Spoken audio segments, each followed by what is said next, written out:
Assalamualaikum warahmatullahi wabarakatuh. Salam sejahtera. Anak-anak sekalian, selamat datang di SMP Negeri Karya Sakti, siswa baru kelas 7, tahun pelajaran 2020-2021. Sebelum Bapak menyampaikan materi kurikulum ini, Bapak memperkenalkan diri dulu. Nama Salimun, guru mata pelajaran PKN di SMP Negeri Karya Sakti. Kita mulai saja materi kita pada hari ini, yaitu kurikulum. Kalian mungkin belum banyak yang begitu paham masalah kurikulum. Secara garis besarnya saja, kurikulum adalah muatan kegiatan belajar mengajar di sekolah. Jadi dalam hal ini kalian belajar dengan Bapak Ibu guru selama proses belajar di kelas, baik itu di dalam maupun di luar kelas. Ini masuk dalam kegiatan masalah kurikulum. Anak-anak sekalian, kurikulum 2013 meliputi 11 mata pelajaran. Yang pertama pendidikan agama, kedua PKN, yang ketiga bahasa Indonesia, 4 bahasa Inggris, 5 matematika, 6 IPA, 7 IPS, 8 seni budaya, penjaskas ke-9, 10 prakarya, dan yang terakhir adalah muatan lokal. Dalam hal ini SMP Negeri Karya Sakti, muatan lokalnya adalah PBMD. Kita lanjutkan dengan alokasi waktu pada setiap mata pelajaran. Dari 11 mata pelajaran, masing-masing pelajaran dibagi menjadi beberapa 3 alokasi waktu. Seperti pendidikan agama 3 jam pelajaran, PKN 3 jam pelajaran, bahasa Indonesia 6 jam pelajaran. Nah, karena 6 jam pelajaran ini nanti bahasa Indonesia kalian akan belajar selama 2 kali dalam 1 minggu. Selanjutnya bahasa Inggris ada 4 jam pelajaran, ini pun sama 2 kali pertemuan dalam 1 minggu. Berikutnya matematika 5 jam pelajaran, sama seperti bahasa Inggris. Bahasa Indonesia juga 2 kali pertemuan. Dilanjutkan juga dengan IPA sama 2 kali pertemuan. IPS 4 jam juga 2 kali pertemuan. Sedangkan seni budaya 3 jam cukup 1 kali pertemuan. Untuk penjaskes 3 jam sama 1 kali pertemuan juga. Kemudian prakarya dan muatan lokal PBMD ini masing-masing 2 jam pelajaran. Jadi itu alokasi waktu yang disediakan untuk masing-masing pelajaran kalian nanti dalam proses belajar. Jadi dalam hal ini lama kalian belajar. Kita lanjutkan berikutnya dengan tahapan pelaksanaan pembelajaran kurikulum 2013. Tahapan pelaksanaan pembelajaran kurikulum 2013 ini meliputi kegiatan pendahuluan, kegiatan inti, dan penutup. Kita mulai saja dengan kegiatan pendahuluan. Dalam kegiatan pendahuluan ini Bapak Ibu guru yang akan dilakukannya adalah satu, Bapak Ibu guru akan mengkondisikan suasana belajar yang bisa menyenangkan dalam kalian menerima pelajaran nanti. Kemudian mendiskusikan kompetensi yang sudah dipelajari dan dikembangkan yang akan dipelajari. Selanjutnya yang ketiga, menyampaikan kompetensi yang akan dicapai beserta manfaatnya dalam kehidupan sehari-hari. Jadi misalnya pelajaran PKN seperti Bapak menyampaikan, anak-anak sekalian, manfaat kalian belajar tentang undang-undang ataupun tentang masalah peraturan ini dalam kehidupan sehari-hari akan memberikan manfaat bagi kalian. Dengan adanya kalian mempelajari undang-undang ataupun peraturan, kalian diharapkan mampu menerapkan dalam kehidupan sehari-hari. Contoh, kalian mentaati tata tertib rambu-rambu lalu lintas, itu pun merupakan suatu pelaksanaan daripada undang-undang dalam kehidupan sehari-hari. Kemudian Bapak Ibu Guru akan menyampaikan garis besar cakupan materi yang akan disampaikan. Dan yang terakhir, dalam kegiatan pendahuluan ini, Bapak Ibu Guru akan menyampaikan lingkup dan bagaimana teknik penilaian yang akan digunakan. Mungkin Bapak Ibu Guru akan memberikan tugas tentang penilaian seperti latihan atau mungkin dalam bentuk PR dan lain sebagainya. Selanjutnya, pada kegiatan yang kedua adalah kegiatan inti. Di sini di dalam kegiatan inti kalian akan diajak oleh Bapak Ibu Guru untuk belajar secara interaktif. Jadi kalian bisa mengadakan tanya jawab, kemudian kalian bisa memberikan pendapat kalian, dan suasananya diciptakan sebagai suatu suasana yang menyenangkan. Kemudian akan belajar sehingga kalian tertantang untuk membahas materi pelajaran yang disampaikan, sehingga dapat memotivasi kalian untuk belajar aktif di dalam kegiatan belajar pada kegiatan inti tersebut. Dalam kegiatan inti juga, guru akan memberikan atau melakukan suatu proses. Kalian diminta untuk mengamati, baik itu suatu teks ataupun gambar atau mungkin benda dalam bentuk benda. Kalian disuruh mengamati benda tersebut atau teks tersebut. Setelah kalian diminta mengamati, kemudian kalian akan diberi kesempatan untuk bertanya tentang apa yang kalian amati tadi, baik itu benda ataupun gambar, bagaimana dan apa, semua dipersilakan. Nanti kalian dapat menanyakan secara gamblang. Setelah kalian diberi kesempatan untuk bertanya, kalian diminta untuk mengumpulkan beberapa informasi yang harus kalian dapatkan, baik informasi itu dari buku pelajaran, kemudian di perpustakaan, kemudian melalui jaringan internet, atau dari sumber-sumber yang dapat dipercaya. Ini proses dalam pengumpulan informasi yang akan dilakukan dalam satu kelompok tim tentunya di kelas kalian. Setelah informasi ini dikumpulkan, kalian diminta untuk mencoba mengolah informasi tersebut.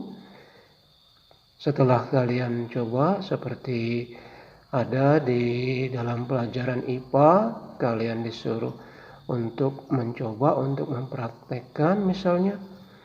Kemudian setelah itu kalian disuruh mengumpulkan beberapa informasi yang sudah kalian dapatkan tadi.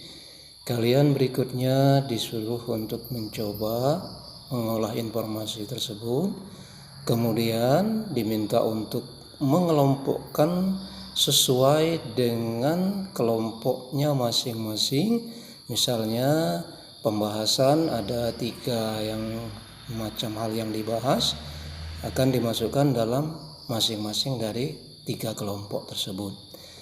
Kemudian setelah mengasosiasi, kalian dapat menarik suatu gambaran dari hasil diskusi kalian. Kalian membuat sebagai suatu kesimpulan, kalian buat, dan setelah kalian buat suatu kesimpulan, menarik suatu penalaran, maka berikutnya adalah kalian mengkomunikasikan. Jadi mengkomunikasikan artinya dari kelompok kalian sudah siap untuk maju tampil di depan untuk menyampaikan atau mempresentasikan hasil diskusi dari kelompok kamu.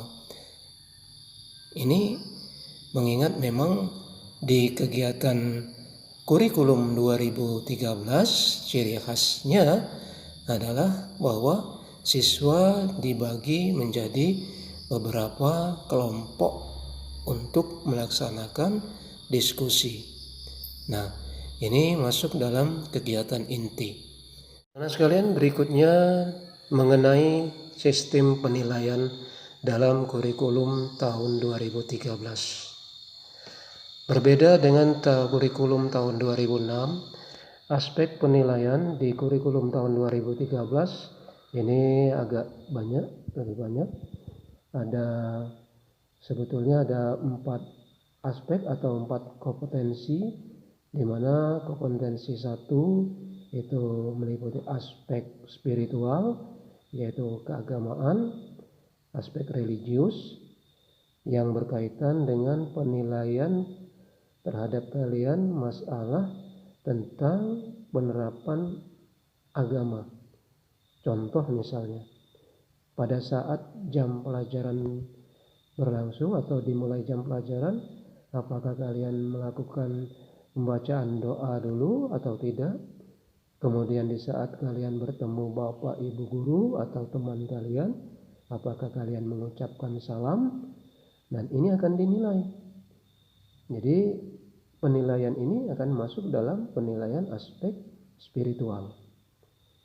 Selanjutnya aspek sosial atau K2, kompetensi 2. Penilaian terhadap perilaku yang berhubungan dengan sesama. Misalnya dengan teman-teman, dengan bapak ibu guru yang menyangkut perilaku kalian. Sopan santun, kejujuran, disiplin, tanggung jawab, dan lain-lain. Nah, ini masuk dalam penilaian perilaku pada aspek sosial. Bentuk penilaian bisa merupakan observasi.